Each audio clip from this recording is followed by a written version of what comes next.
Todo mundo devia nessa história se ligar, porque tem muito amigo que vai pro baile dançar. Esquecer os atritos, deixar a briga pra lá e entender o sentido quando o DJ detonar. Solta o rap, DJ! Era só mais um Silva que a estrela não brilha. Ele era panqueiro, mas era pai de família. É só mais um Silva que a estrela não brilha.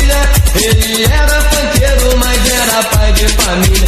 Era um domingo de sol, ele saiu de manhã pra jogar seu futebol. Deu uma rosa pra irmã, deu um beijo das crianças, prometeu não demorar. Falou pra sua esposa que ia vir pra almoçar. Mas era só mais um Silva que a estrela não brilha. Ele era panqueiro, mas era pai de família. É só mais um Silva que a estrela não brilha. Ele era panqueiro, mas era pai de família. Era trabalhador, pegava o trem lotado, tinha boa vizinhança, era considerado. E todo mundo dizia que era um cara maneiro. Outros o criticavam porque ele era panqueiro. O punk não é modismo, é uma necessidade. É pra calar os gemidos que existem nessa cidade.